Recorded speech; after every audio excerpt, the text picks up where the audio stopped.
मित्र संकट में है तो वहां तुम्हारा ज्येष्ठ भी संकट में है अर्जुन। और निर्णय तुम्हारा है, अपने ज्येष्ठ के प्राण बचाओ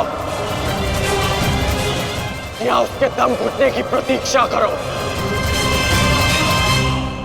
सेनापति कर्ण, तेरी रक्षा करो।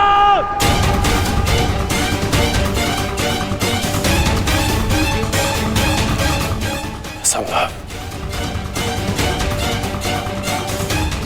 भीम तो बंधन में बंधा है, फिर दुशासन क्यों चीख रहा है?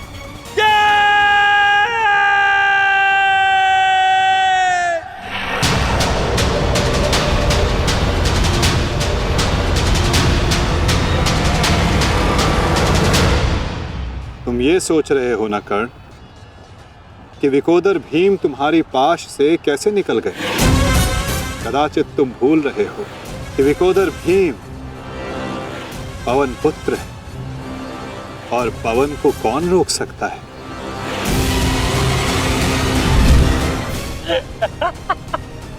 वाह रे वाह कुंती पुत्र हो,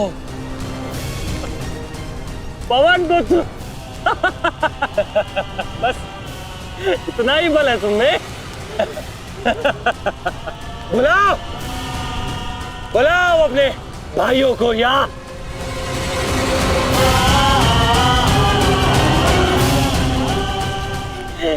पांच पिताओं को।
क्या कहा था तुमने?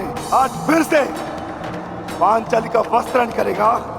मैं आज और इसी क्षण तुम्हारे प्राण हर लूंगा, घृणित दुशासन।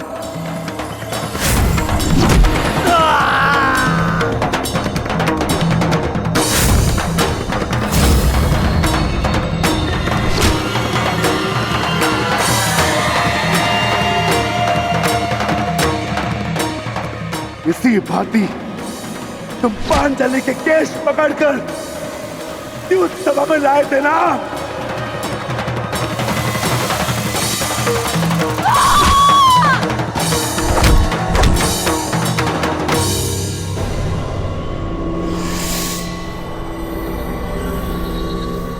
बुला दुशासन, बुला बुला अपने उस ज्येष्ठ भ्राता को जिसके कारण आज तेरी यह दशा हुई है। बुलाओ अपने 98 भाइयों को जो तेरे कारण और तेरे ज्येष्ठ के कारण धरती और नरक के मार्ग में फंसे हैं। बुला दुशासन, बुला। आज तो तू बुला। तुझको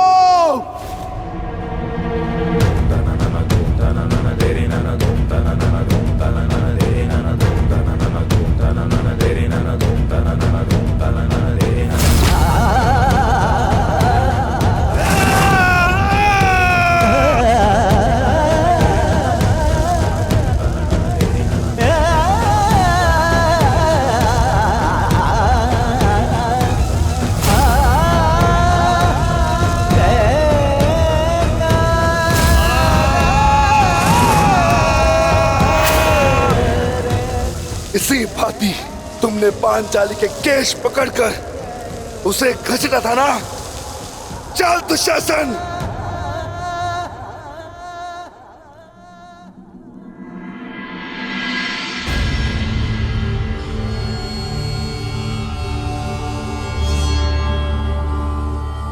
प्रणिपात माता। पिताश्री ने आपको कुरुक्षेत्र में प्रस्तुत होने का आह्वान दिया।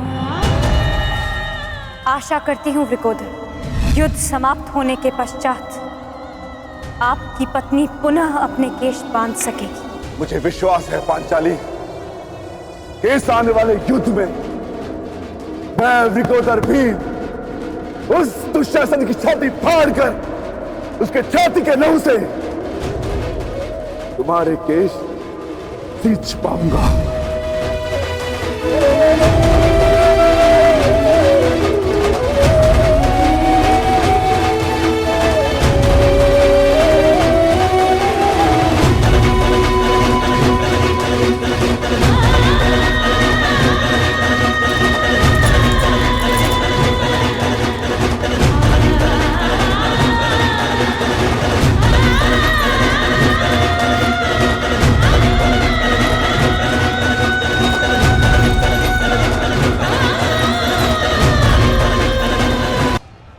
भ्राता भीम की पुकार का अर्थ तो समझ रहे हो ना दुर्योधन? आज तुम्हारा 99वां अनुज भी जीवित नहीं बचेगा। जिस प्रकार उस युद्ध सभा में हम कुछ ना करने के लिए विवश थे, आज उसी प्रकार तुम अपने अनुज की रक्षा ना करने के लिए विवश हो। विवशता क्या होती है उसका भान आज होगा तुम्हें। तुम्हारा अंत करने से पूर्व तुम्हें तुम्हारे किए कुकर्मों का भान कराना आवश्यक है दुर्योधन। हम तो उस दिन विवश थे, किंतु मैं तुम्हें एक अवसर देता हूं। सूर्य अस्त होने में अभी 2 घड़ी शेष हैं और तुम्हारे अनुज के पास भी।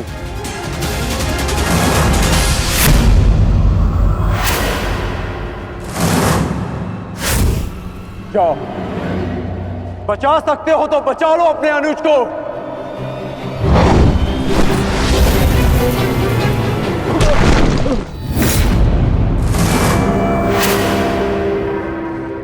जाओ दुर्योधन, दौड़ाओ अपना रथ और बचा लो दुशासन के प्राण। कर चलो।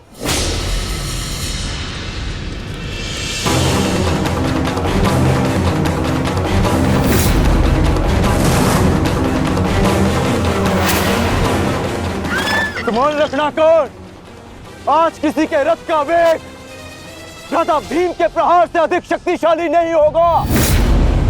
आज पांचाली के अपमान का प्रतिकार लेने से कोई नहीं रोक सकता राजा भीम को।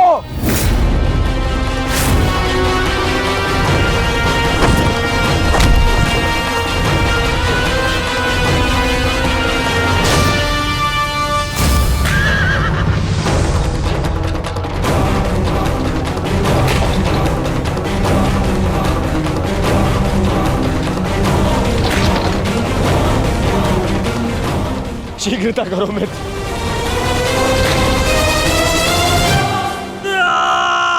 चीखो दुशासन चीखो, इतना चीखो कि अंधा युग तुम्हें सुन तो सके कि जिन्हें द्रौपदी का क्रंदन दिखाई ना दिया उन्हें तेरा ये रुदन सुनाई तो दे। चीखो दुशासन कि संसार को संदेश मिले कि क्यों किसी स्त्री का अपमान नहीं करना चाहिए। एक नारी के टूटे हुए दर्प के टुकड़े जब छाती में चुभते हैं तो कैसा लगता है। गति बढ़ाओ मित्र, मेरा अनुज संकट में है।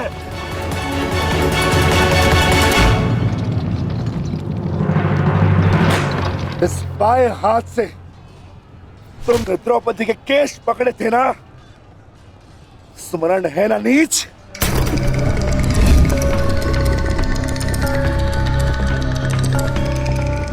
तुमने पांचाली का नहीं समस्त नारी जाति का अपमान किया है।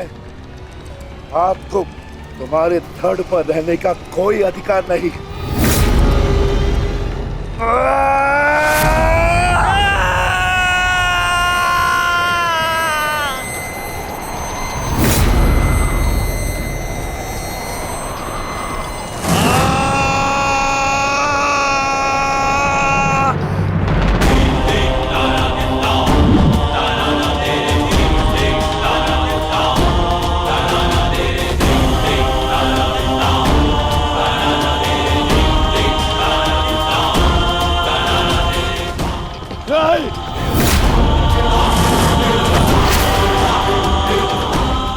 इसी दाएं हाथ से तुमने द्रौपदी का चीर पकड़कर खींचा था ना।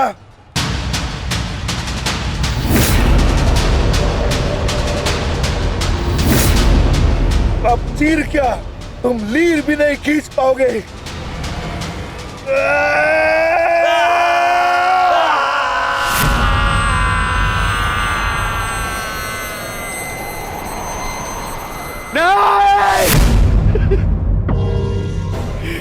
बस करो संजय, बस करो, मुझे कुछ और नहीं सुनना। दुशासन!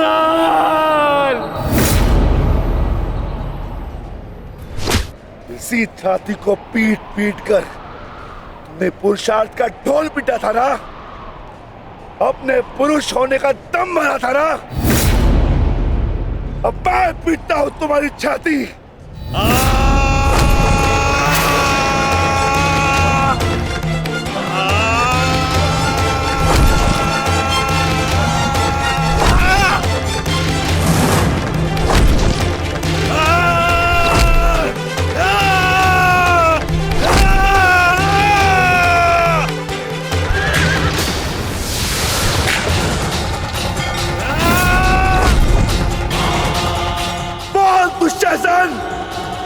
तुमने क्या कहा था पांचाली को?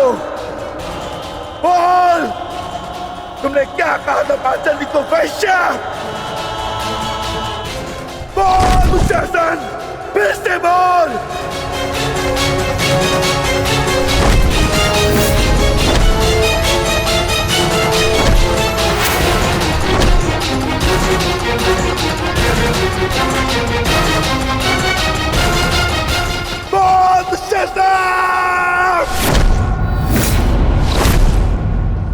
बोल दुशासन, बोल।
मैं पांडुपुत्र था, मैं देवपुत्र था। तुमने मुझे क्या बना दिया दुशासन?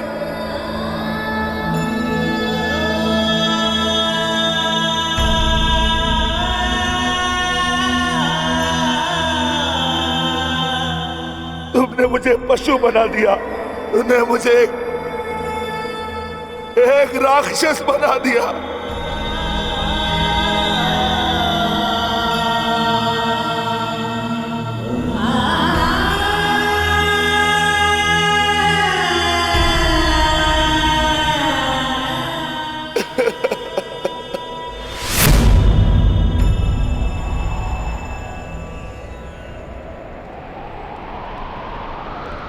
मैंने अपनी प्रतिज्ञा पूर्ण की पांचाली, परंतु मेरे प्रश्न का उत्तर पूर्ण नहीं हुआ। क्यों मुझे ऐसे युग में जन्म लेना पड़ा जहां मुझे अपने ही भाई के रक्त से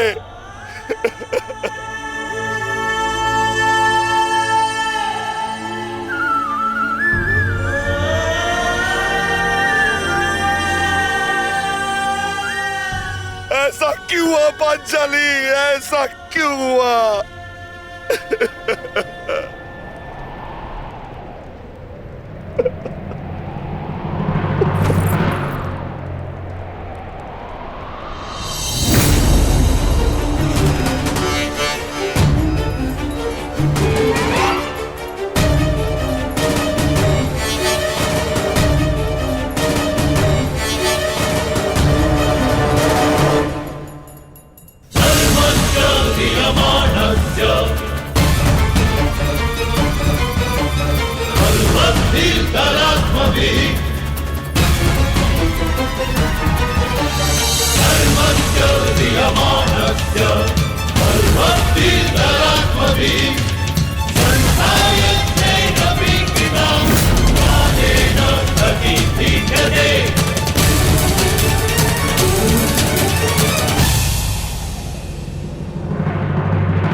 देख रहे हो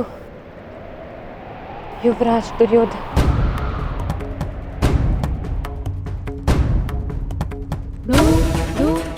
देख रहे हो अंगराज कर्ण, ये लहू, ये रक्त, ये 5 गांव ना देने का मूल्य नहीं।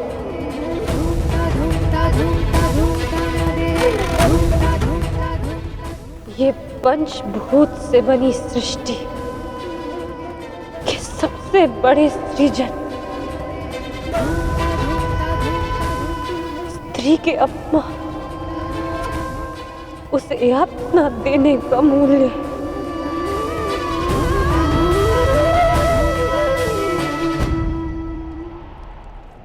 एक स्त्री,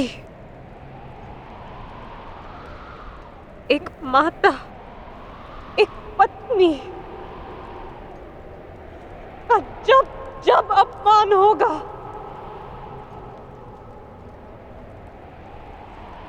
तब तब ऐसा दृश्य दोहराया जाएगा।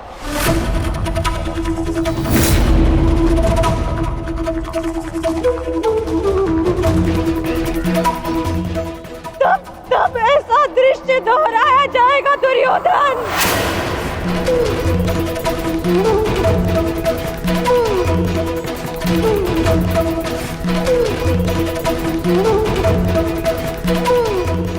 एक स्त्री को अश्रुओं से स्नान कराने का मूल्य रक्त स्नान से चुकाया जाएगा। आज मेरी पीड़ा कम नहीं हुई है,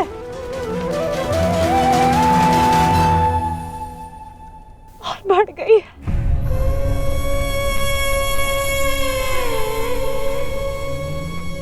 इस संसार में किसी को भी द्रौपदी जैसा भाग्य ना मिले, जिसे अपने ही कुल के सामने, अपने ही कुल के पुरुषों के हाथों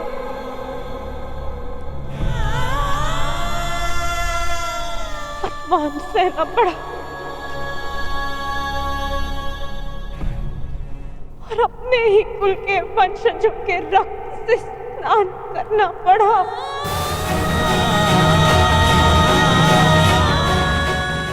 हे ईश्वर, इस संसार में किसी को भी द्रौपदी बनाकर जन्म मत देना।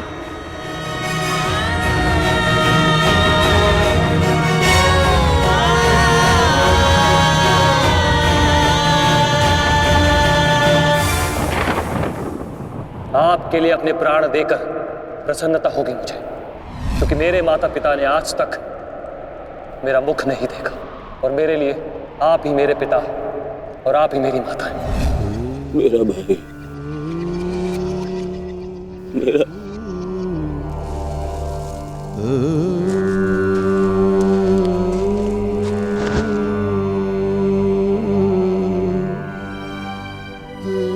दुशासन,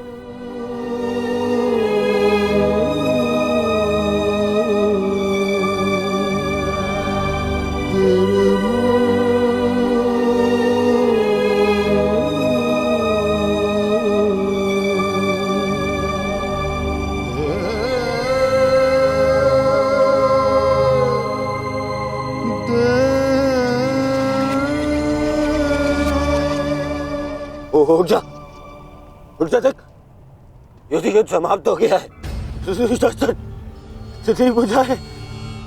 तेरी भुजाओं के बल के सहारे ही तो मुझे संसार पर राज्य करना था।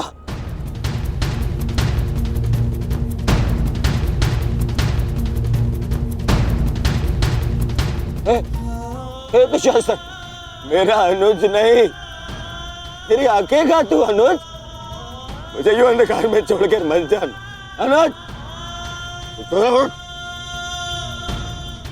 मैं हमारे पिता के भांति अंधा हो जाऊंगा, अंधा हो जाऊंगा। चलो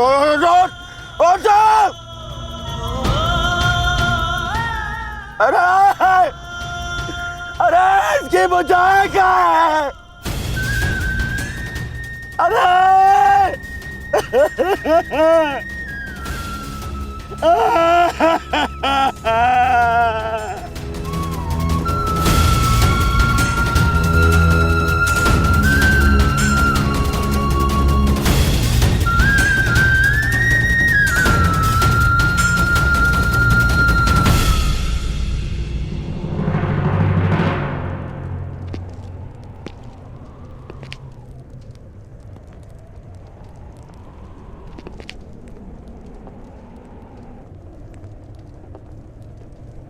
कदाचित तुमने अपने अनुज दुशासन की भुजाओं के बल से ये संसार जीतना चाहा होता दुर्योधन।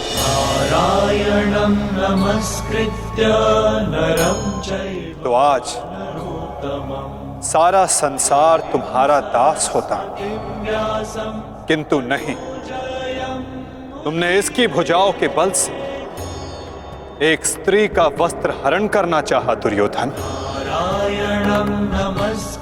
कदाचित तुमने इसकी दुर्जयता के बल से तीनों लोकों पर शासन करना चाहा होता दुर्योधन, तो आज तुम्हें वो भी मिल जाता, परंतु नहीं, तुमने ऐसा नहीं किया दुर्योधन। तुमने अपने अनुज दुशासन के मन में कुटिलता और कुचक्र का षड्यंत्र रच दिया। कदाचित तुमने अपने नेत्रों को उचित मार्ग दिखाया होता दुर्योधन, परंतु तुमने अपनी उन आंखों से महाविनाश का स्वप्न देखा।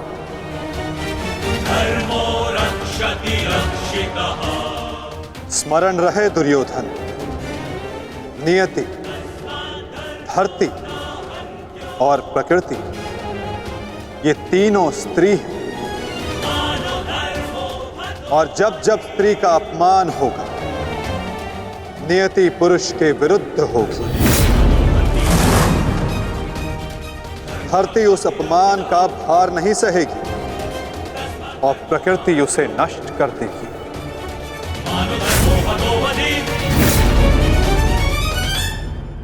क्यों खेला तुमने जुआ दुर्योधन? क्या तुम्हारे अनुजों में, क्या तुम में पुरुषार्थ कम था जो द्यूत खेलने की आवश्यकता पड़ी?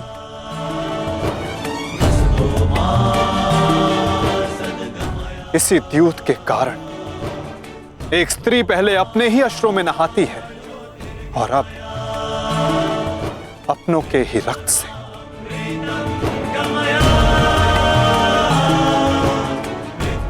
क्यों किया तुमने ये लालच दुर्योधन? क्यों रचा ये कुचक्र? इसी द्यूत, इसी कुचक्र, इसी लालच के कारण रचता है ये युद्ध, ये महाविनाश, ये महाभारत।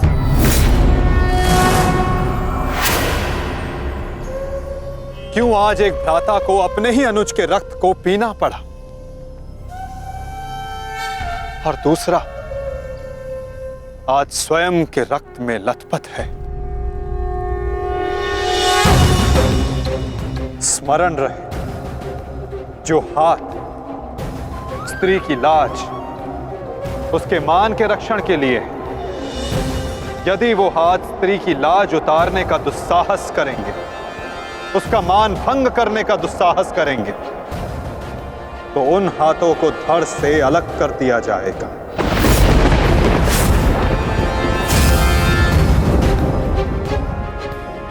जो वस्त्र हरण करेंगे, उनका प्राण हरण होगा।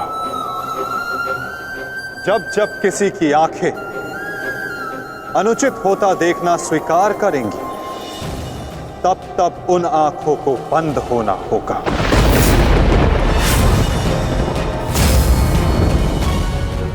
यही नियति है, यही प्रारब्ध है और यही है इस महाभारत का कारण